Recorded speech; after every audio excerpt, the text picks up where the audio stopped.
Thank you.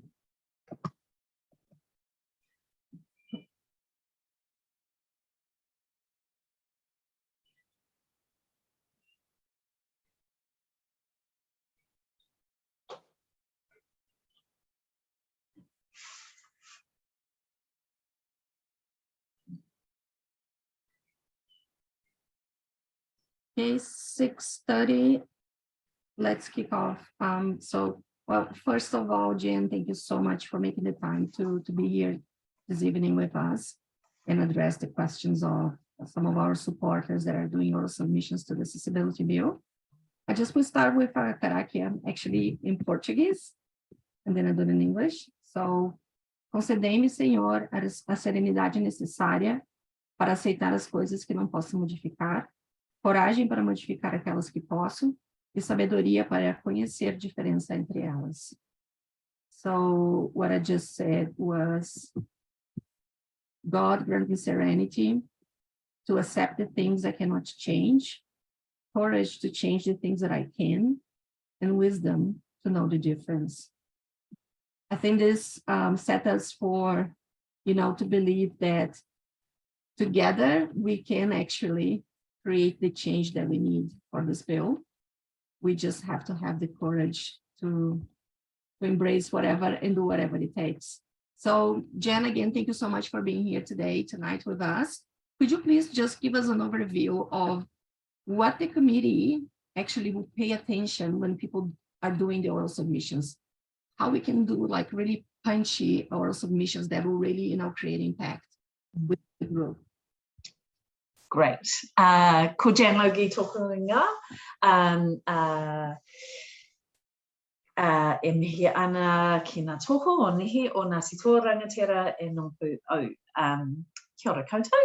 Really nice to be here and get the chance to talk about how you can use the submission process around the accessibility bill, Accessibility for New Zealanders bill, to try and get something that will work for disabled New Zealanders and the rest of the country. So I think there's a few points, and so I want to start with by just saying that a couple of things, that the oral submission or the submissions are going to be heard by subcommittees rather than the whole committee, because there are such a good number of submissions and on the bill. So that will be 3 or 4 members of Parliament and the submitters and probably an interpreter and support people if required. And they will be recorded so that, say, if I'm sitting on one subcommittee, then I'll still be able to go back and watch the video of the other committees so I don't miss anything.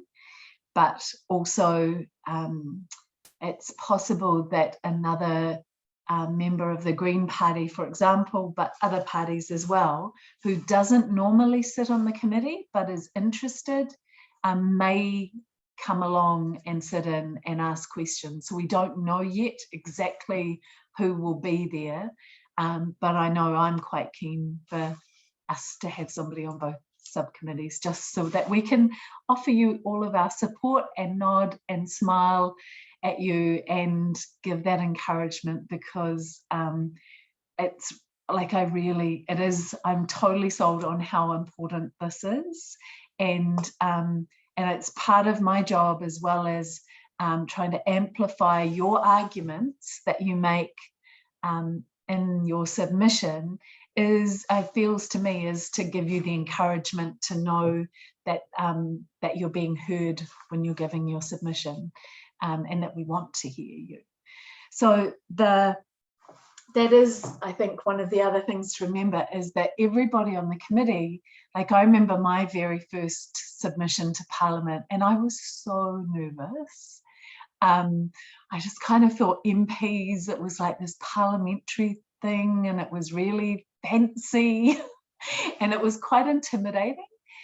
And now I sit in that place and realize that people are probably intimidated coming to present to me, and others, and I'm like, oh, but we're just people.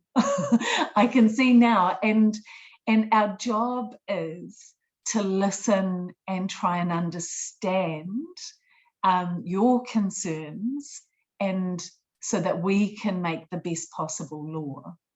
So I know it's easy to say, but do try and just remember that when you're submitting, and feel the fact that you know this and you live it, and that is really, really important information for the committee. If you're presenting as an individual, I think sometimes it's a bit different for organisations, and I can just touch on that. But if you're presenting as an individual on this, and your submission was more about your own experience of being disabled by our societal rules and laws, then I think the strongest thing in your submission is to talk about that experience. And if you want to, or this is relevant for you, to tell us anything you did to try and get that fixed, or to remove that barrier. And if you did try that, what your experience was, because we know those barriers have been there for a really long time, and people have made lots of efforts to try and get them removed without success. And if you didn't, because I want to be really clear, like I get that quite often we don't push back against those barriers because, man, the energy required to do that, and the sense of kind of power of going up against a system can be overwhelming. So if that was your experience, then also let the committee know that, because I think that's a really important part of them knowing what, helping the committee understand why the fact that just kind of a different version of what we've got now won't work. And when we put so much responsibility on people to be raising concerns themselves as individuals, it's not effective. And the other point that, so we've heard some submissions already, and you might want to look at the Social Services and Community Select Committee Facebook page, if you happen to be on Facebook, and you can find those submissions. So that can be good to go and have a look at, and to give you a sense of it kind of more, so you can visualize what it will be like, and prepare yourself a bit more in that sense. And one of the points as well that you may or may not want to make, because it's not my job to tell you what to say, but that seemed to resonate with the committee, was a concern that disabled people hadn't had, that many disabled people felt as if they hadn't had an opportunity to be involved in this law, which fits with the United Nations recommendation that we hear submissions and then go back to a co-design process, that it be in partnership with disabled people. And I know that some members of the committee were quite taken aback that the government agency said they'd prioritised writing the legislation over consulting with disabled people. So that, if that's been your experience and you think that's wrong, that's also possibly useful to say that. Oh, thank you, Juliana, for adding that tip in there. And I guess in terms of really some super basic things, but if you're presenting on Zoom, just try and test out beforehand that your space is quiet. I won't say that your animals are in another room, because I almost always have a cat join me on my Zoom calls. So that would be very bad behavior of me to suggest that that wasn't okay. And I love seeing animals in people's Zooms. But that it's a quiet space and that your kind of sound and technology is working, just because that reduces the stress and makes it easier for you to be heard. And the other thing is, and I hope everybody has been told that it's to let the select committee know if there is any support that you would like in the submission process, and that they will help. They're very keen to make sure that it is an accessible process for people. And I also know that some people will have been contacted about submitting next week or the week after. But it is, and hopefully you were told, but I just want to say that if that feels too soon for you, it's totally okay to tell the committee that that feels too soon and you'd rather do it in the new year in February. That is absolutely okay, and they are prepared for that possibility. And if you are submitting on Zoom or in person, and even though, you know, I'm saying that we're just humans and we really want to hear, if you're still feeling really nervous and you're wanting somebody to come and sit with you as a support person, do it.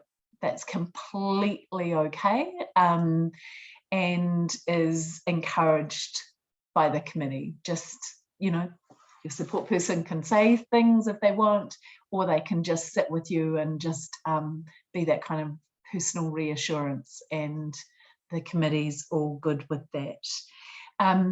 If you oppose the bill, the one last thing I'll say, and I'm assuming people are not happy with it. That's where I sit with it at the moment. I'm waiting to hear from everyone to confirm that or not. But the one other thing I would say is that it's really helpful if you say straight up front, I don't support this bill as it's written at the moment. And if you think it should be, there should be more co-design work done with disabled people to rewrite it, then say that. And then you can still say, suggest other changes, but if you don't support the bill as it's written, be really clear about that, because that helps those of us who are trying to get the changes to be able to say, look, basically everybody said that they opposed it as it's written at the moment. We can't just make small changes. So that kind of clear communication up front is really helpful for us. The last thing, I think I've already said that, but this time I think really the last thing is it's totally up to you whether you want to leave time for questions or not. The chair of the committee will let you know, and that the committee will probably want to ask questions. But if you really just want to speak and put your message across and don't want to do that, that's okay. Just fill up the whole time and say, I'd rather not ask questions. I really just want you to know my view on this. If you are okay with asking, being asked questions and answering them, just a couple of points of that. If you don't know the answer to the question that you're being asked, no worries. It's not your job as a submitter to be an expert on everything, and it's totally okay to say, I don't know the answer to that. What I wanted you to know was this, and whatever that was that you wanted to say. And if you're feeling really confident going into this and you kind of feel like you're all over the detail of it, then that probably is useful to leave some time for questions. And you can also, and this is for everybody, if there's questions that you would like me to ask you, so that we can set that up. You can email me, which is jan.logie@parliament.govt.nz, and you can tell me when you're going to be submitting and say, I'd like you to ask me this question. And I will do my best to get the agreement of the chair to ask that question. Thank you so much, Jen, for this overview. We already have a question here in the chat. So Denise, she's asking, do we need to have already advised whether we can present in person or online, or will this be covered when we receive the invitation? I think the committee contacts people who have said that they would like to submit, to do an oral submission. If you didn't indicate that, but you would like to, I would suggest emailing the clerk of the committee, and hopefully they can still arrange that. Thank you. I just put your email in the chat as well if anyone wants to be asked any question. So just to confirm, so for individuals would be 5 minutes, the time? I'm unclear on that because I think there's some flexibility in terms of whether people have different support needs, access needs. Yeah. Yeah. Okay. All right. But usually it's 5 minutes for individuals. 5 or 10? Memory. Yeah. Well, the ones that I've done was about 5 minutes. Yeah. So I would just say as well, just some tips. I strongly recommend you to write what you want to say, because when the emotions come and the stress and everything, sometimes we forget what we want to say. So I strongly recommend you to write down all the points that you want to come across, and just so you know, for 5 minutes, that means 650 words. So that give you a base, depending on the speed that you speak. But have that, and if you oppose the bills, you will start with that, as Jen said, and then you can share your experience, and you can share, what would you like to see in the bill, and so on. So now the floor is absolutely open. We organize this to really people have been able to make questions and have them answered. So Gerard, David, or Danny, do you have any other questions that you want to put through? You can unmute yourself and just talk as well. Jan, it's David Cullen speaking. Thank you for putting a friendly and human face on the select committee and the process. It's I'm looking forward to it. Would you recommend, if possible, that it's better to be at the select committee in person? Is that more effective, do you think? I think that really depends on what works for you. Yeah, actually, and I don't think I'm going to say anything more about that. I think as a committee, we're used to both now, and both can be impactful. The benefit of sitting in the room is that you can come, and other people submitting in person, you can have chats with them beforehand and after, that you can't really via Zoom. So I think that's possibly the main advantage now. That's my sense, because we're so used to operating via Zoom. Yeah, I think it's best to do via Zoom, because you can have your written submission right in front of you. You don't have to, like you can just step into it, whatever you want. So we have another question from Gerard here. How come the policymakers watered down this bill so much from what it was originally drafted by? the disabled people that floated this legislation? I think that's a legitimate question to say you would like asked. I cannot answer it. It does not make sense to me. Yeah, and the Greens opposed the bill, you Yeah. know, first reading, so. Absolutely. David, do you have any questions? Oh yeah, I do have another question if I can jump in. Do you think it's worth recapping what you've written in your submission, like summarizing it or something, or should you just jump straight into like an example or something? Can you take the written as read, or is that too big an assumption for busy politicians? I'm gonna give my colleagues the benefit of doubt and say that you can take it as read. I think it's always useful though, if you've got a detailed submission, to be able to restate what you think are the most important points, because that helps focus the attention, right? And it's also can be really effective just to go in on the stories as well. Yeah. So Jen, from all the submissions that you already heard so far, is anything that you notice that is missing? You know, because you are really engaged with the disability community, so you know all the issues that we face. And do you think there's anything that is being missing so far that didn't come across yet?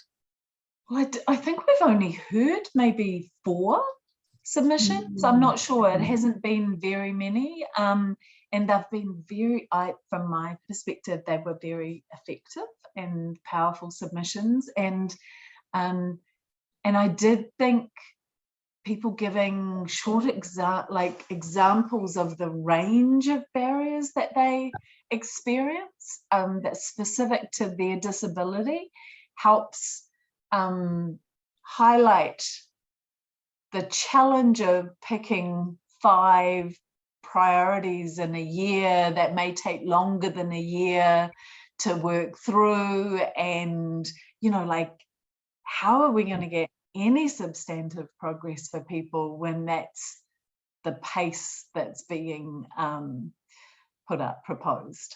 Yeah. So do you think it's valid to talk about other countries' experiences? Like, for example, in Brazil, we have accessibility legislation since the year 2000. So New Zealand is 22 years behind Brazil. Yes, I absolutely. And the committee actually was quite interested to know. It was raised by our submitters about international examples, and the committee asked for details about that, but one of the people, at least, that they asked didn't have the details, so we've asked officials to be looking at that, but Brazil wasn't on the list. So international examples, I think, would be really helpful, because making that point of New Zealand really lagging behind. Yeah, absolutely lagging behind. Yeah. Do you know how many submissions were submitted? I do, but I can't remember. I'm sorry. 548. That sounds about right. So that's so all the submissions have already been published in the website. Right, I think so. Yeah, but not all of them. There are some where they're still working through a process on them, but to my knowledge, but I think most of them have. Yeah. Okay. Cool. Yeah, so 548 unique submissions, not so bad. Yeah. Yeah. Does anyone has any other questions related to the oral submissions? Because I have more questions, but like more moving like ahead of, you know, what's next after the oral submission. So Danny, you want to say something? Yeah. Yeah, kia ora, joining from Tamaki Makaurau today. First off, Jen, I just want to say thank you for your support for allied health. I just got a pay rise because in part of the advocacy that's gone on this year. this will be my first individual oral submission, and I think one of the challenges of not wanting to have done this process before, you know, with really sensitive legislation like BDMRR, you know, not torturing queer children out of being queer, is you feel very exposed telling your personal story in this way. And as disabled people, this is, we feel exposed all the time. But this process is recorded. It's largely with strangers. I have two questions. The first is there value in naming that within oral submissions? And secondly, beyond what you've described about committee members and subcommittee members viewing their submissions, what else happens with oral submissions after this process? How long are they visible?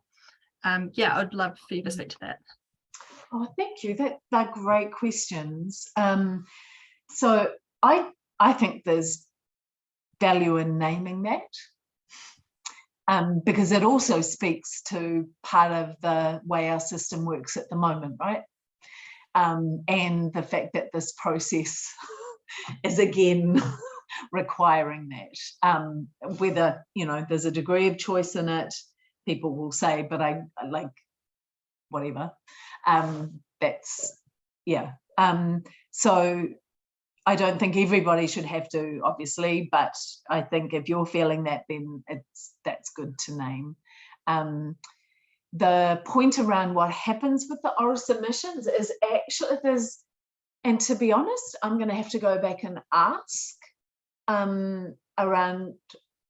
My understanding is, so the select committee will post the submission videos on the Facebook page. I don't know how long that remains accessible, and we're having a debate in a whole other committee around the way Parliament works, and we've been challenged as a Parliament to stop using Facebook, which I think is an appropriate challenge.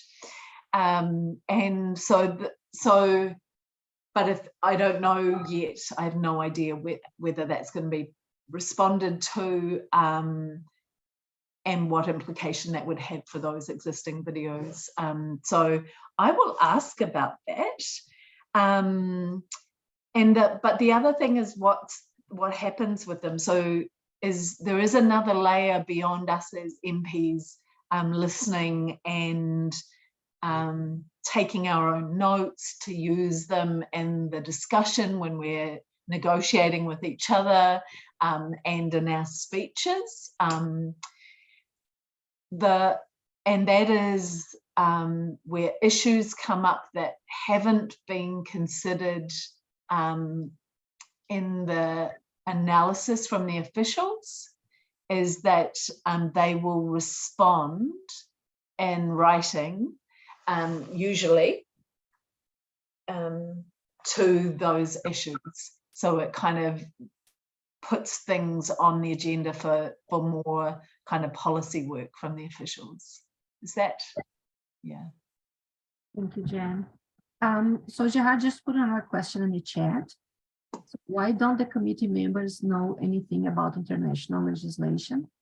Don't they do any research on the topic that they're legislating on?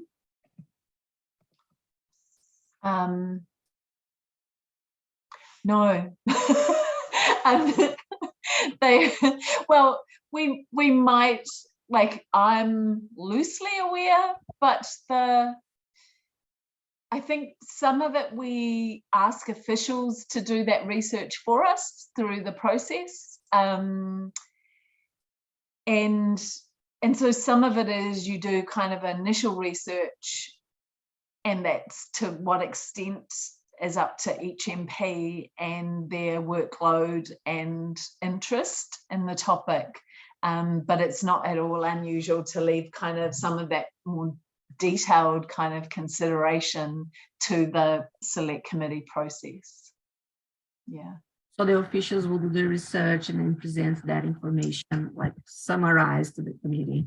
Yeah. I have a question about when, so after the oral submissions are done, how is the debate, you know, how do you guys negotiate to then report back to the Parliament? That varies a lot, if I'm really honest. But the initial step is that we will get what is called a departmental report that is written by the officials, and it provides an analysis of all of the written submissions and all of the different issues raised through oral submissions, and gives their initial response to all of those issues, and it gives us kind of the numbers of people who supported it and opposed and that kind of information. And then in that report they make their suggestions about what, if any, changes should be made as a result of the submission process. And then as a committee we go through that report, and that's the opportunity for members to notice what might be missing from the report and try and get it in there, and to have the debate over their recommendations of whether we agree with them or not, and trying to kind of marshal our arguments. If they're saying no, they don't think there should be any change, then we try and marshal our arguments from what we've heard and what we know to be able to make the case for change.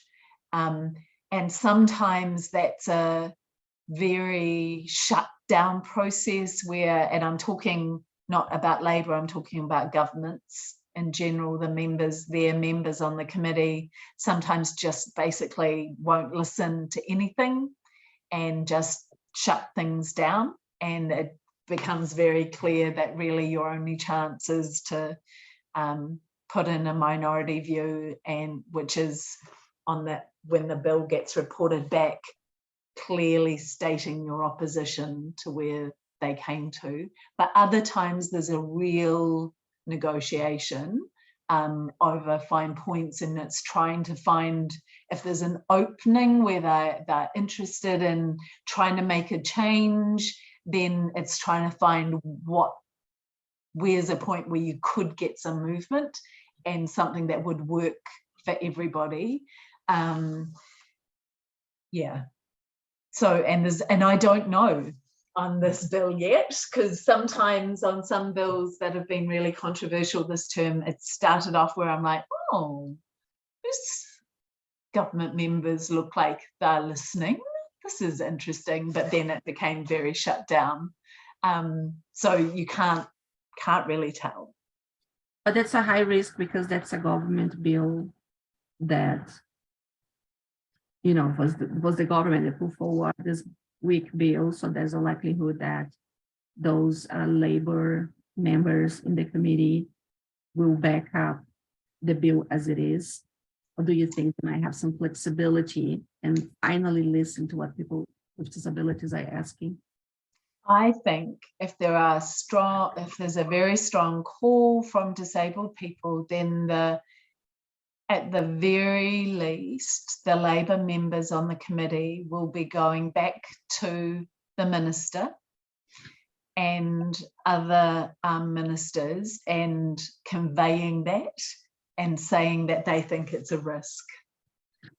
And then like those conversations will happen, and then it could go either way, right? Yeah. Does anyone has any other question before I drill Jan with another question? No? Okay. So, all right. We have the report. The report is back to the House. What happens with the second reading?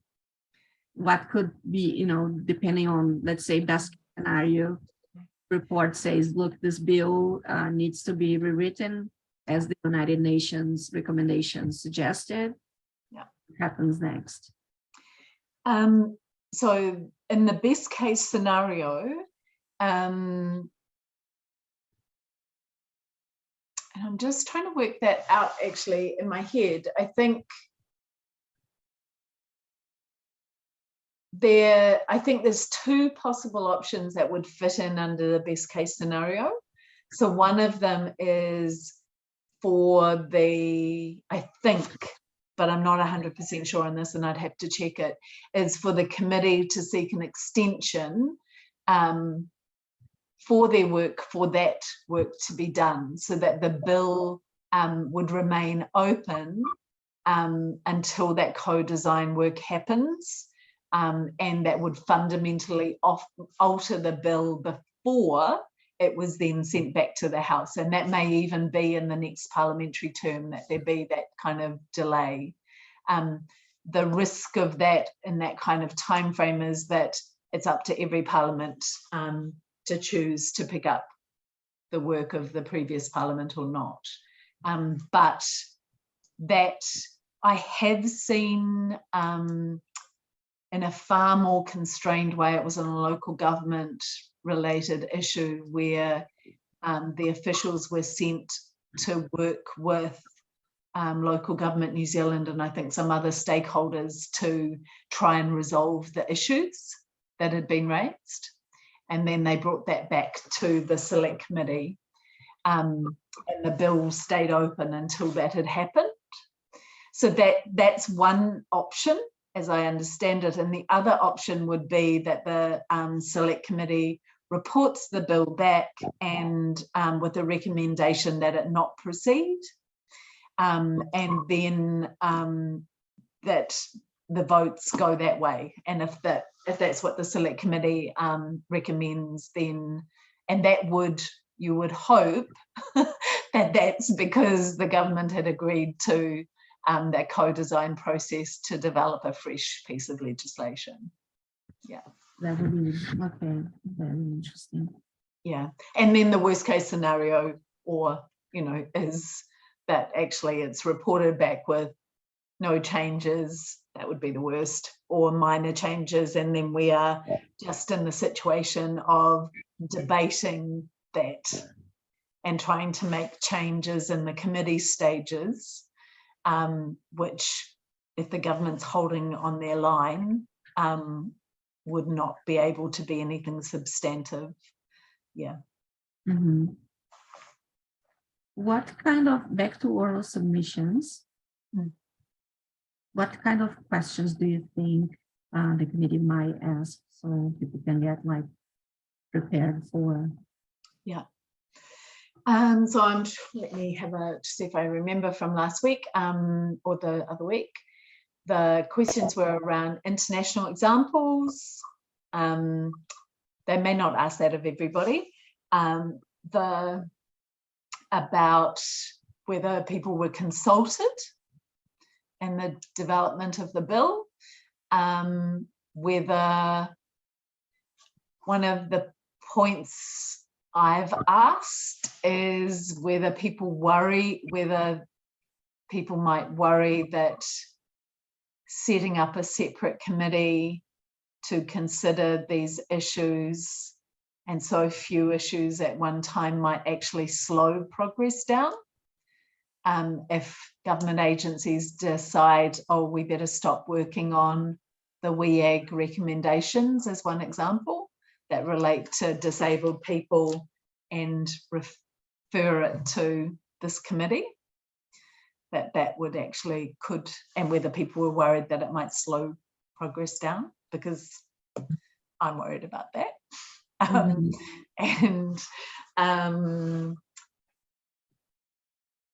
Yeah, and I think kind of just about, I don't know if people have asked this, but I'm also interested in hearing from people about what questions you would want to be asked, because it seems to me there's some specifics about the legislation, but there's a fundamental question about your expectation of government and how we ensure people's access to their rights. Mhm. and how this bill fits with that. The other question I had was about the disability strategy and how this fits with that, because it seems very unclear to me, because that's been a process of prioritising issues and has a committee of disabled people and they report every 6 months, and I'm like, okay, so Yeah, not much has been achieved just with recommendations. That's why we've been calling so hard for, you know, enforceable standards and clarity and fines and whatever, you know, have some really strong legislation that will create real change. David, do you have any other questions, or Danny? Because I think I asked everything that I needed. Sorry.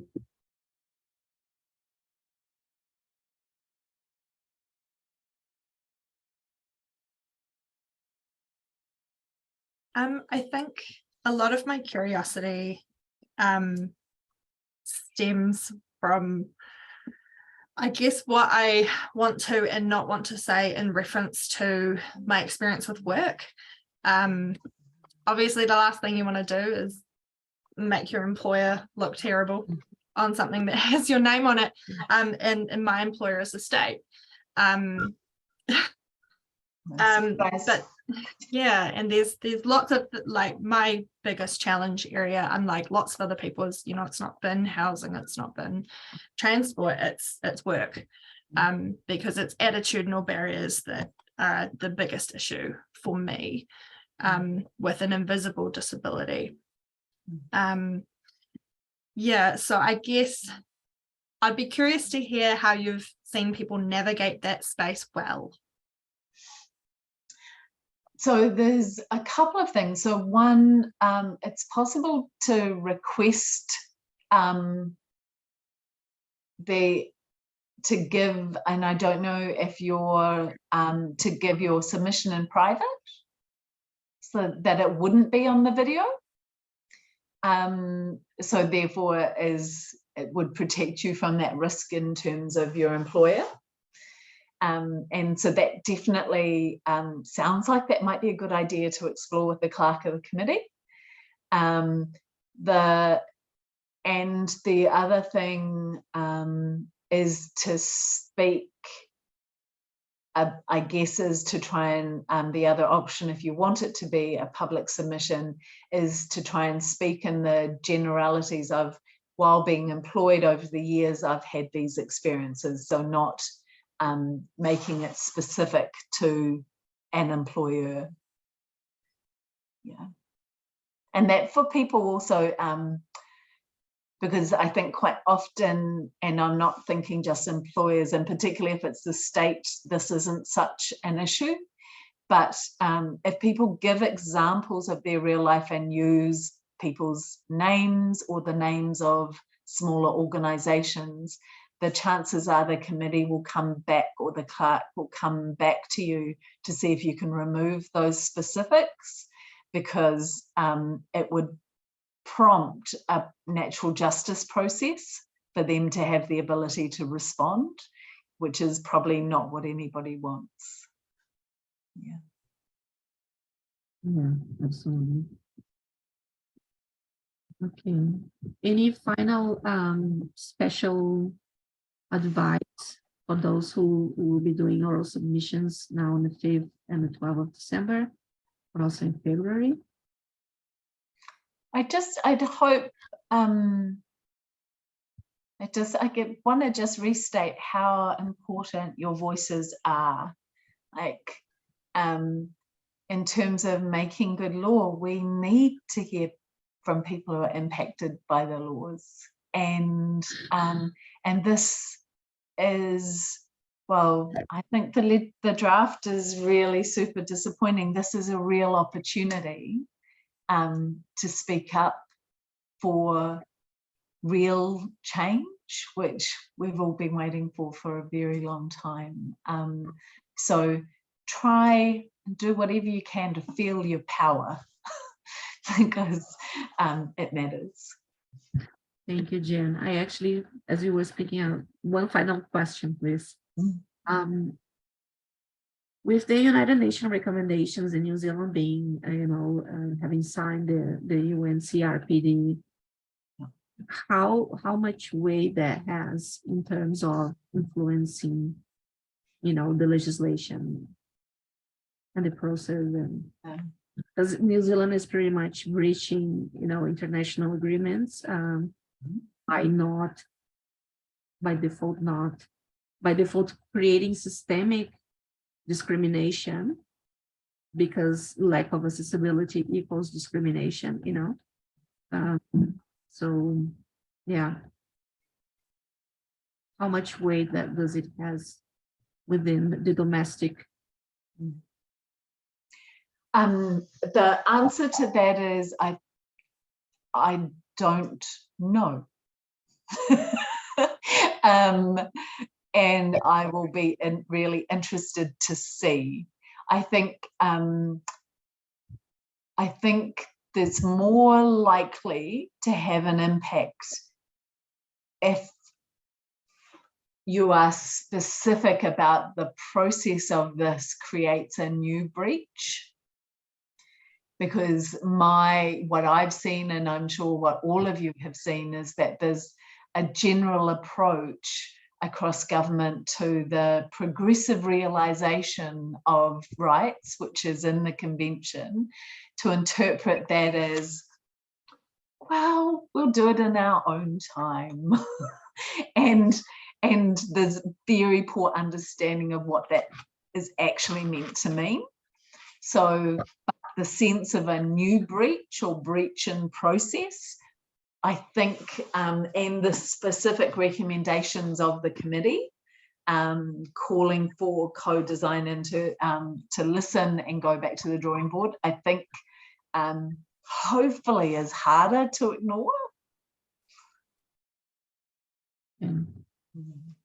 Well, and then he has one final question as well. For in-person submissions for individuals, do we cover our own travel costs? Yes, that is how things work at the moment. While saying that, I think we will be hearing there's discussion about the committee or subcommittees travelling to hear some submissions. So we may be up in Tamaki, and possibly there'll be subcommittees meeting down south as well. Yeah, and if people have, there's probably not much point saying this on Zoom, but if people struggle with access in terms of the internet to be able to present via Zoom and live in a rural community, to talk to the clerk because about that, because I understand that city councils can help facilitate that. So you could go, they might be able to find you a location that's close that has Zoom and internet facilities to enable you to present, even if you can't afford that in terms of just being at home. Okay. So, when when the committee will have the final agenda of when they're going to be traveling, so people can prepare and plan? No. Just second or third week of December. Well, so that's, so we've got meetings next week, right? And then, so on Monday the 6th, and then the 12th, is it? Yeah, I can't remember the exact dates. And it's the committee staff are flat tack, trying to contact people and work everything out. So I'm not sure any of us know yet. Okay. Just putting in the chat as well the email for the select committee, so if people need to approach, they can email them and make questions. All right, well, thank you so much, Jen, for your help. We really hope we can come across with a strong message to the committee and get this bill right, because we deserve better. Absolutely. Thank you very much. Have a good evening, everybody. Alrighty.